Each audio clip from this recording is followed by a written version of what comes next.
afin que ceux qui croient en lui aient la vie éternelle. Alléluia,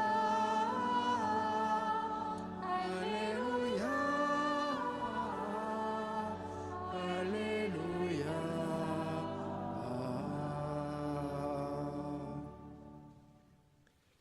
Le Seigneur soit avec vous. et avec votre esprit.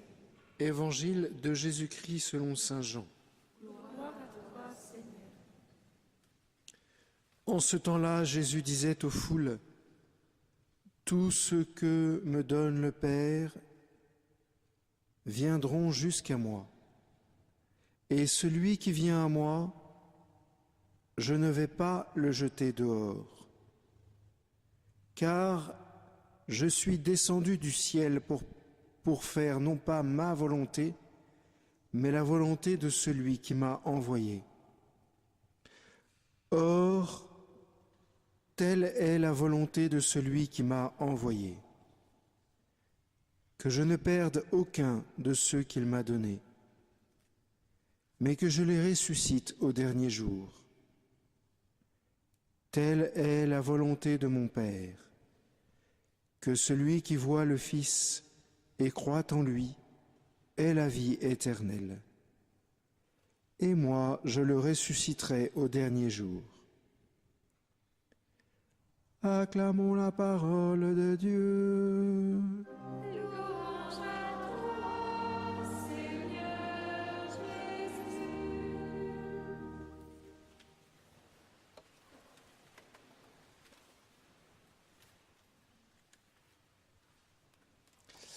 Le deuil est quelque chose d'effroyable. Le deuil d'un époux, d'une épouse, le deuil d'un enfant, le deuil d'un parent, même quand celui-là est âgé, le deuil d'un frère ou d'un ami. Le deuil est toujours effroyable. Ça provoque en nous comme une sorte de déchirement qui a du mal à se reconstruire.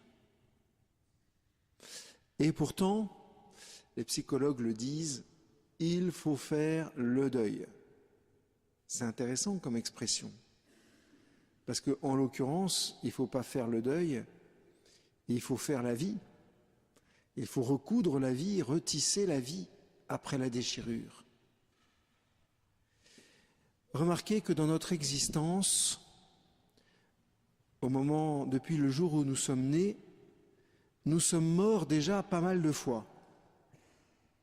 Et la vie, d'une certaine façon, ou la mort, pardon, d'une certaine façon, lapsus révélateur, la mort, d'une certaine façon, nous en vivons depuis un moment. Quand nous étions dans le ventre de notre mère et que nous sommes devenus un petit enfant, nous sommes morts à l'état de l'être vivant dans le ventre de sa mère. Quand nous avons grandi, que nous sommes devenus des ados, nous sommes morts à la vie d'enfant.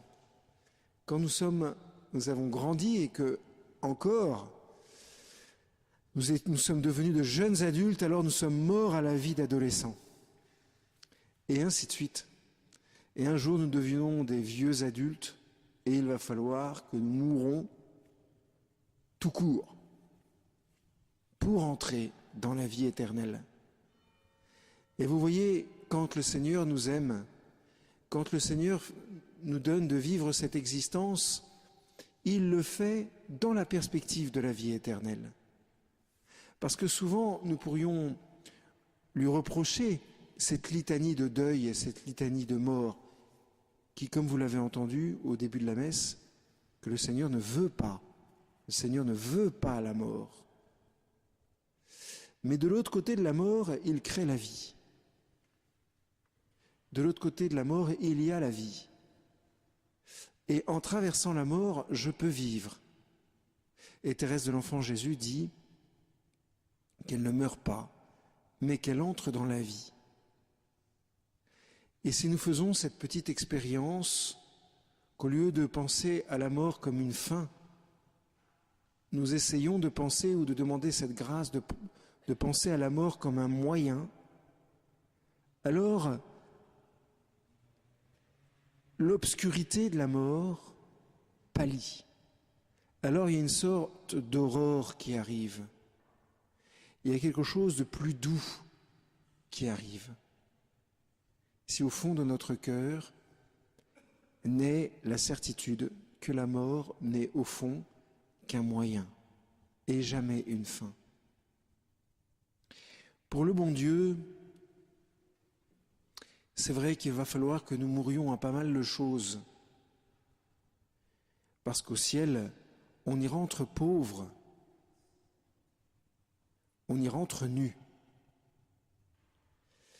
Et il va utiliser cette existence pour que nous nous détachions petit à petit de ce qui nous empêche d'entrer dans la vraie vie. Mais comme le bon Dieu est bon, il nous donne déjà avant la mort, si nous avons choisi de nous donner entièrement à lui, il nous donne déjà les arts de la vie éternelle. C'est-à-dire que nous pouvons déjà vivre sur cette terre quelque chose de la vie éternelle.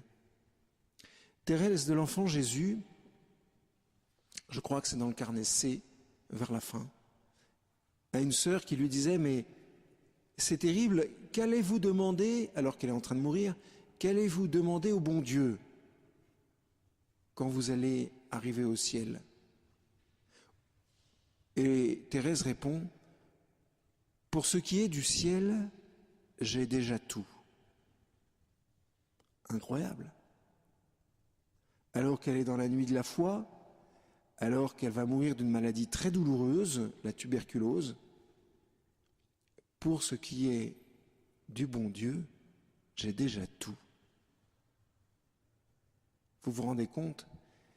Ça veut bien dire que le Seigneur, sur cette terre, si vraiment on décide de lui donner notre vie, de nous offrir à lui, de mourir à ce qu'il veut qu'on meure, alors il nous donne les arts de la vie éternelle.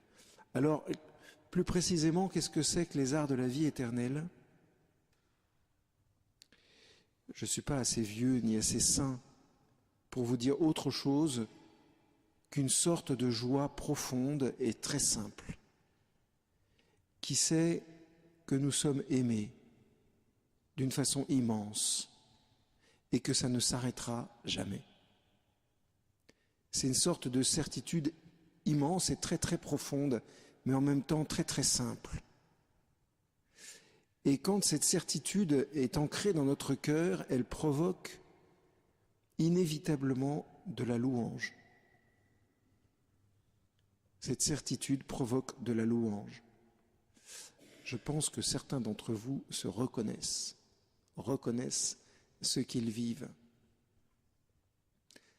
Peut-être particulièrement ceux qui ont déjà vécu de grosses épreuves, de grandes épreuves. Alors, aujourd'hui, eh bien évidemment, nous prions pour tous ceux que nous avons connus. Nous espérons qu'ils sont au ciel. Entre parenthèses, j'en profite pour vous dire que pour aller au ciel, c'est relativement simple. Il suffit de le vouloir. C'est pas moi qui le dis, c'est le catéchisme de l'Église catholique. Vont au ciel ceux qui le veulent, c'est-à-dire ceux qui croient que Dieu peut les aimer. Le jour où nous allons mourir, le Seigneur va nous poser une question en arrivant là-haut. Il va nous dire « Veux-tu que je t'aime pour l'éternité ?» Et nous pourrons répondre ou oui ou non. Alors là, vous vous dites « Mais mon Père, forcément, on va tous répondre oui. » Eh bien non. Si pendant notre vie, nous n'avons pas aimé, je n'ai pas dit aimer suffisamment, j'ai dit aimer. Si dans notre vie, nous n'avons pas aimé, alors nous serons tout à fait capables, au moment où le Seigneur nous dira « Veux-tu que je t'aime ?» nous serons tout à fait capables de lui dire « Non, je ne veux pas ». C'est ça l'enfer. Alors pas d'inquiétude.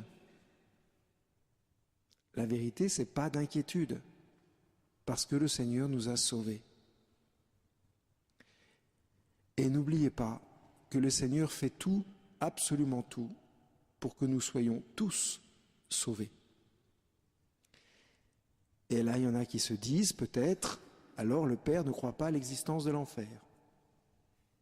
Et si, j'y crois, bien sûr.